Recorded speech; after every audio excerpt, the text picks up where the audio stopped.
Book of वचन में हम लोग देखते हैं पहला यूहन्ना 4 अध्याय उसका 1 से लेके 6 पद तक।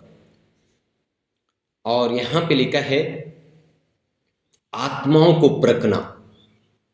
मेरे प्रियो, आत्माओं की परख हमारे को होना बहुत जरूरी है और आत्माओं की परख करना बहुत जरूरी है ताकि हम अपने आप को धोखे में ना फंसाएं। हालेलुया। अधिकतर क्या होता है मेरे प्रियो, हम हर एक व्यक्ति को मसीह यीशु के नाम से क्या करते हैं? आदर देते हैं, सम्मान करते हैं, उसका खूब आदर सम्मान करते हैं, खूब बढ़ावा देते हैं, उसका खूब तालियां बजवाते हैं। और एक दिन वही व्यक्ति हमें निराश करके चले जाता है, वही व्यक्ति हमें धोखा दे देता है। इसलिए मेरे प्रियो, जरूरी है हम आत्माओं को परखें। हालेलुया। अगर आत्माओं की परख हमारे पास नहीं है तो हम अपने आप को धोखा देते हैं। इसलिए मेरे प्रियो, हम आत्माओं को परखें। जब कोई व्यक्ति हमारे पास आता है या हम किसी के पास जाते हैं तो हम उस व्यक्ति को परखें, आत्मिक रीति से देखें कि ये व्यक्ति शरीर में चलता है या आत्मा में चलता है। Hallelujah, praise the Lord. लिखा है 4:1 में, हे प्रियो, हर एक आत्मा की प्रीति ना करो वरन आत्माओं को परखो कि वे परमेश्वर की ओर से है कि नहीं, क्योंकि बहुत से झूठे भविष्यवक्ता जगत में निकल खड़े हुए हैं। क्या लिखा है? हे प्रियो, आत्माओं को, हर एक आत्माओं के ऊपर विश्वास मत करो। ये इसका मतलब हर व्यक्ति पे विश्वास मत करो, परखो उसको पहले, वो परमेश्वर की ओर से या शैतान की ओर से है। हालेलुया। परखना मेरे प्रियो बहुत जरूरी है। वो व्यक्ति किसकी ओर से आ रहा है आपके पास? क्या परमेश्वर की ओर से आ रहा है या शैतान की ओर से आपके पास आ रहा है? हम परखें। अगर हम परख नहीं पाते हैं तो मेरे प्रियो, परखने का एक वरदान है, हम प्रभु से मांगे कि प्रभु मुझे आत्माओं को परखने का वरदान दे ताकि मैं परख सकूं। जिनके सामने मैं जाऊं, जो मेरे सामने आए, मैं उनको परख सकूं।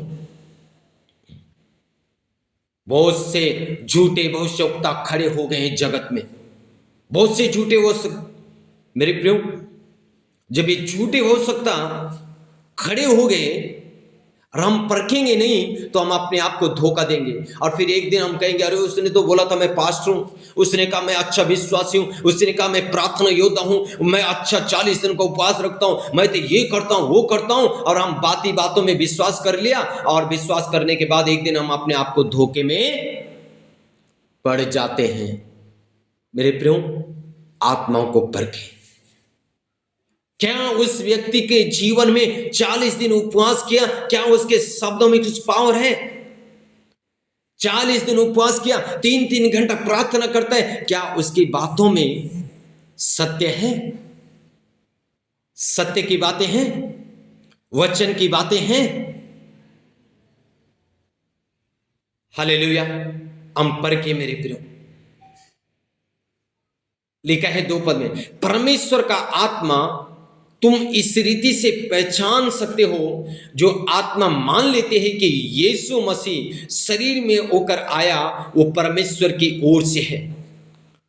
लिखा है तुम इस रीति से मान सकते हो उस व्यक्ति को कि जो कहता है हाँ प्रभु यीशु मसीह परमेश्वर का इकलौता पुत्र है और वो संसार में आया, मेरे लिए मारा गया, गाड़ा गया, मुर्दों में से जी उठा है और मुझे अनंत जीवन का जीवन दे दिया है, इसलिए मैं उसको स्वीकार करता हूं।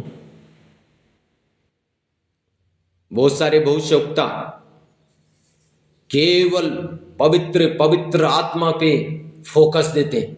बहुत सारे भविष्यवक्ता केवल यीशु पे फोकस देते हैं। बहुत सारे भविष्यवक्ता आज केवल परमेश्वर लगे। हालेलुया। मेरे प्रियो, कोई नहीं मानता कि यीशु मसीह शरीर में होकर आया और वो परमेश्वर का पुत्र है, पर जिसने मान लिया यीशु मसीह शरीर में होकर इसलिए आया वो ताकि मुझे सिखाए और मैं सीखूं उसके लिए, उसके चाल चलन को। इसीलिए तो परमेश्वर स्वयं अपने इकलौता पुत्र को भेजा कि मनुष्य को एक चाल चलन कैसे होना चाहिए, मनुष्य का जीवन कैसा होना चाहिए, मनुष्य को अपना जीवन में कैसे आगे प्रवेश करना है। इसलिए प्रभु यीशु मसीह आया और प्रभु यीशु मसीह संसार में आके हमें सिखा के चले गया हमें कैसे जीवन जीना है। कई लोग कहते हैं मसीह में जीवन जीना कठिन है, कोई कठिन नहीं है। ये नहीं, परमेश्वर आपके साथ है तो आपको सामर्थ्य देगा आपको कठिनाइयों में चलने के लिए, उस संकर मार्ग में चलने के लिए आपकी सहायता करेगा। उसने कहा मैं अंत तक तेरे साथ हूं। अगर अंत तक साथ है तो जब आप कांटों से होके जाएंगे, दुख से होके जाएंगे, परिस्थिति से होके जाएंगे, क्या छोड़ देगा? सामर्थ्य देगा, रास्ता खोलेगा, मार्ग बनाएगा। आमीन, हालेलुया। इसलिए मेरे प्रियो, आत्माओं को परखें। जरूरी है कि हम आत्माओं की परख हमारे अंदर हो।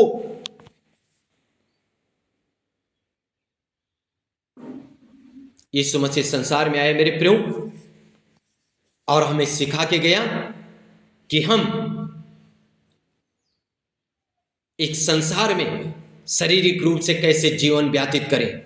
यीशु मसीह का जीवन देके अगर जो व्यक्ति व्यतीत करता है, उसका वचन को फॉलो करता है, उसके अंदर एक शांति होती है, उसके अंदर एक आनंद होता है। हालेलुया। इसलिए मेरे प्रियो जरूरी है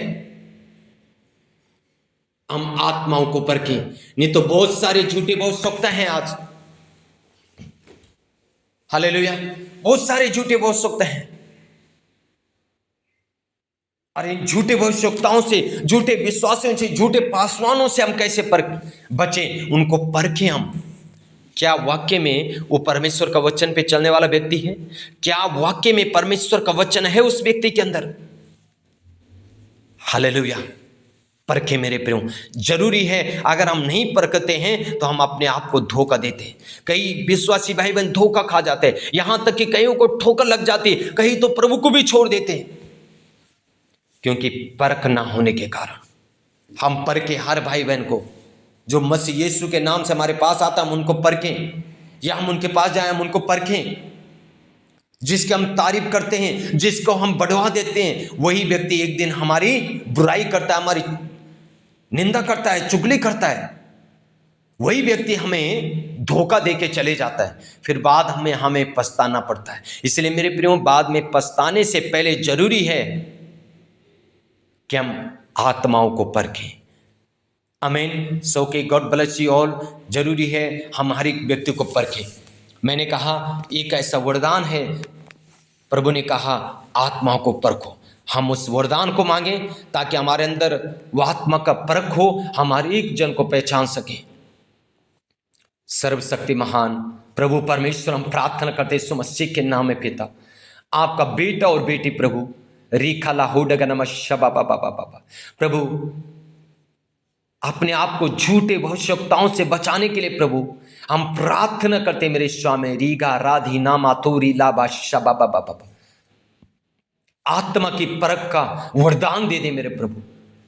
दया कर मेरे राजा, आत्माओं को परखने का वरदान दे दे मेरे परमेश्वर अपना बेटा और बेटों को, ताकि प्रभु झूठे नबियों से, झूठे पासवानों से, झूठे भविष्यवक्ताओं से, झूठे विश्वासियों से अपने आप को बचाए मेरे प्रभु। झूठे शिक्षकों से प्रभु अपने आप को बचाए प्रभु। पिता वरदान हर एक बेटा और बेटे को दे प्रभु। यही प्रार्थना आपसे प्रभु, ताकि हम धोखा ना खाएं, ठोकर ना खाएं प्रभु, हम परख के समझ के आगे तुझ में बढ़ने पाए प्रभु। ऐसा सत्य और सामर्थ्य दे पिता, ऐसा वरदान दे प्रभु। तेरा बेटा बेटों को आशीष करे यीशु मसीह के सामर्थ्य नाम से। आमीन आमीन। सो के गॉड ब्लेस यू ऑल। प्रभु आशीष दे। जय मसीह की। आमीन।